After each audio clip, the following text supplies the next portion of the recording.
Bakal calon Bupati Morowali, Iksan Baharudin Abdul Rauf, menjamu ratusan mahasiswa Morowali yang ada di Kota Palu, Sulawesi Tengah pada Sabtu malam 23 Maret 2024. Sebelumnya, Iksan dan rombongan makan sahur di Jakarta dan melanjutkan safarinya di Kota Palu untuk berbuka puasa bersama dan berdialog dengan ratusan mahasiswa asal Kabupaten Morowali. Jumlah ini merupakan yang terbanyak dan terbesar selama pelaksanaan kegiatan silaturahmi mahasiswa dari tahun-tahun sebelumnya. Usai berbuka puasa dan sholat maghrib, kegiatan dilanjutkan dengan dialog antara mahasiswa yang menyampaikan unek-uneknya kepada bakal calon Bupati Morowali, Iksan Baharudin Abdul Rauf. Sejumlah pertanyaan pun dilayangkan oleh para mahasiswa. Di antaranya adalah komitmen Iksan terhadap dunia pendidikan di tengah hadirnya industrialisasi di Kabupaten Morowali.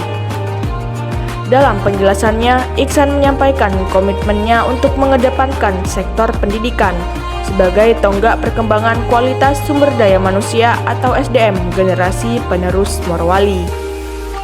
Dikatakannya, sektor pendidikan sangat penting untuk mendapatkan perhatian lebih, karena mahasiswa merupakan modal utama bagi kemajuan suatu daerah apabila benar-benar menjalankan pendidikannya dengan baik. Untuk menunjang pendidikan, khususnya di perguruan tinggi, kata Iksan, harus peka dengan kebutuhan apa saja yang akan dipenuhi oleh pemerintah daerah kepada para mahasiswa, di mana saat ini tim sudah mulai menyusun formulasinya, termasuk juga fasilitas penunjangnya. Selain itu, lanjut Iksan, kualitas SDM yang cukup tentunya harus ditunjang dengan konsep pendidikan yang baik. Maka dari itu, pendidikan harus mendapat perhatian khusus memperbaiki semua yang masih kurang.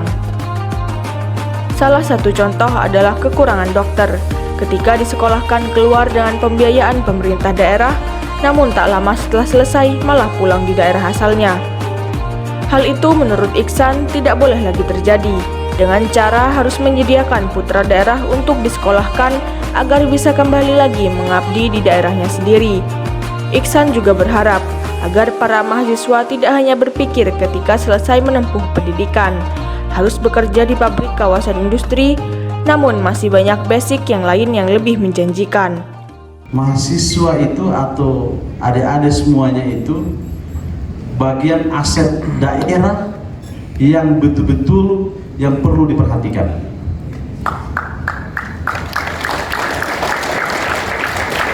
Kalau saya tidak tahu yang lain.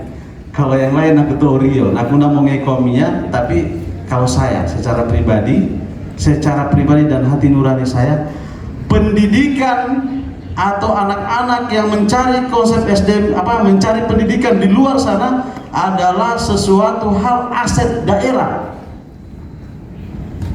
Kutip aset daerah. Jadi kalau saya hari ini datang kemudian adik-adik itu saya tidak terima pengeluhannya, saya sebagai kakak, tidak usah sebagai pemimpin, sebagai kakak, saya bawa diri sebagai kakak, ya saya harus tanya dulu, saya harus pegang apa pengeluhan adik-adik tentang persoalan pendidikan yang ada di Palu. Pasti akan berbeda-beda. Di Jogja berbeda, kemudian di Palu juga berbeda, kemudian nanti di Makassar juga pasti gaya-gayanya berbeda. Nah, kita semua ini akan membuka diskusi. Mudah-mudahan konsep 5 diskusi itu nanti menyamai apa yang ada keinginan kita.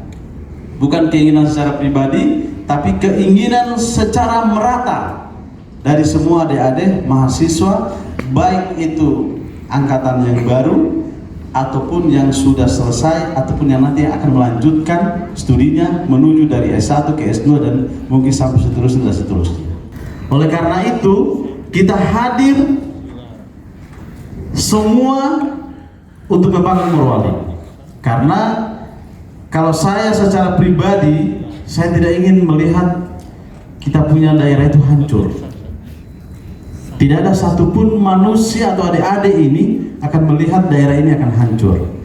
Oleh karena itu, kita konkretkan semua persoalan yang di sana, kemudian kita bersering bersama dan kita carikan solusinya. Lewat apa? Diskusi bersama kemudian mengeluarkan ide demi kepentingan bersama. Jadi tidak dalam kepentingan golongan, kelompok dan lain sebagainya, bukan. Tetapi kita berpikir konsep morwali hal ini secara bersama. Kenapa saya bilang pendidikan itu adalah hal yang paling utama di dalam pikiran saya dan diri saya? Karena disitulah adanya konsep pembangunan itu. Tidak mungkin kita akan bangun morwali itu kalau kita tidak bisa, kalau kita tidak punya konsep pendidikan yang baik. Kita punya SDM yang cukup. Kita akan bicara hebatnya kita mulai dari zaman titik ini sampai 4.0 hari ini. Kalau saya bukunya itu mulai dari 4.0 saya sudah baca.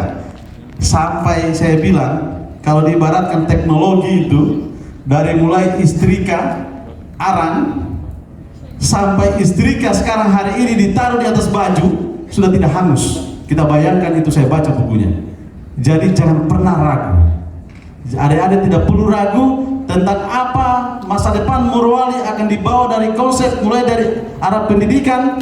Saya pikir ini adalah sesuatu hal yang sangat sama-sama semua kita banggakan, dan saya akan membantu menyelesaikan itu tanpa terkecuali. Jadi kalau adik-adik Dinda tadi bertanya tentang bagaimana fenomena yang akan terjadi nanti, kita hari ini bicara tentang persoalan hilirisasi dan pendidikan. Hari ini pendidikan, sekali lagi saya bilang, hal yang paling terutama yang saya godok, baru saya akan melangkah kepada hal-hal yang berikutnya. Karena inilah yang menjadi satu moto utama untuk menggerakkan bagaimana meningkatkan daerah itu maju pesat demi kebahagiaan kita semuanya. Mau kemana kita kalau bukan kita? Mau orang lain tidak mungkin. Kita bayangkan, kita berpikir tentang pendidikan ini sampai S1, kita carikan bagaimana regulasinya orang itu tidak menganggur.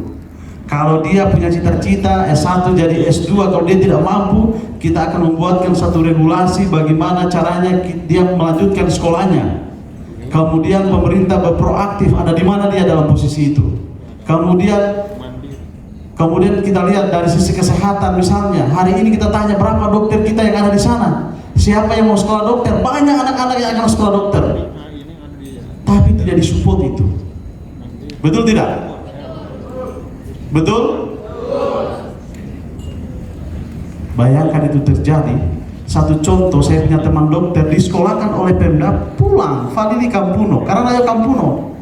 Kita bayangkan adik-adik ini kalau punya cita-cita dokter, kemudian pemerintah berpihak dalam hal itu menjadi suatu dokter yang baik, kembalinya untuk daerah.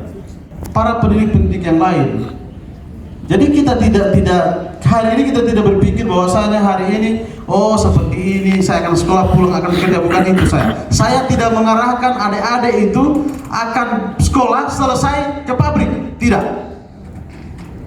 Kalau di voting 50% atau 100% saya hanya mengizinkan 5% kau bekerja di pabrik, industri.